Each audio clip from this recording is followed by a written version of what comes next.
saya akan membawakan sebuah kasus identitas nasional yang dimana salah satu kasusnya ialah pengklaiman batik oleh negara Malaysia. Seperti yang kita semua tahu, Malaysia adalah salah satu negara yang menjadi tetangga dari negara kita. Klaim pemerintah Malaysia terhadap budaya Indonesia sangat meresahkan masyarakat Indonesia dikarenakan klaim tersebut menambah banyak khasanah budaya.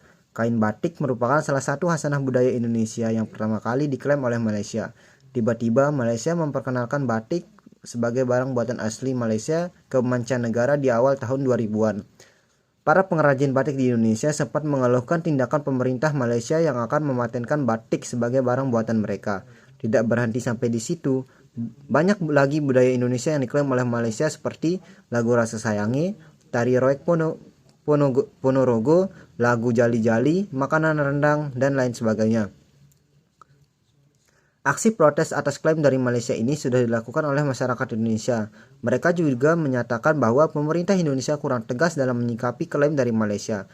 Namun Malaysia justru menuduh media-media Indonesia lah yang selalu membesar-besarkan berita-berita ini, sehingga memunculkan banyak konflik di mana-mana. Saat ini pemerintah Indonesia masih melakukan penelitian atas khasanah budaya Indonesia.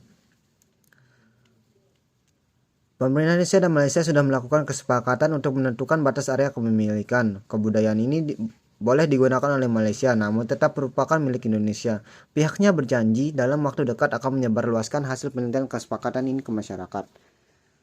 Menurut saya, batik Indonesia sebenarnya sudah dikenal bangsa lain sejak zaman Kerajaan Jenggala, Airlangga, dan Majapahit. Namun, saat itu bahan utamanya didatangkan dari Cina. Penyebabnya, kain sebagai bahan dasar membatik sangat sulit diperoleh di Indonesia. Untuk itu, batik memang harus diklaim Indonesia dan bukan negara lain yang mengaku. Menanggapi pengakuan tersebut, Kepala Bidang Perdagangan Dalam Negeri Dinas Perindustrian dan Perdagangan Jawa Timur, Arifin T. Haryadi, merasa bangga karena batik sebagai warisan nenek moyang Indonesia bisa memperoleh pengakuan internasional.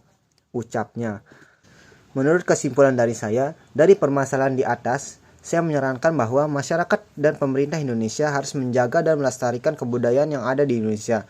Sebenarnya, pengklaiman yang dilakukan oleh negara Malaysia juga disebabkan karena adanya peluang yang diberikan Indonesia. Masyarakat dan pemerintah selama ini dianggap kurang peduli dan kurang memperhatikan kebudayaan negaranya. Masyarakat Indonesia terlihat seperti terpengaruh oleh negara luar sehingga tidak memperhatikan ciri khas dari kebudayaan negaranya sendiri. Begitu pula dengan pemerintahnya yang terlalu terfokuskan akan masalah kerjasama internal. Jika pemerintah tidak melihat budaya sebagai sebuah kekuatan bagi bangsa atau daerahnya sendiri, maka tidak heran suatu saat kebudayaan tersebut akan diklaim dan menjadi milik negara lain.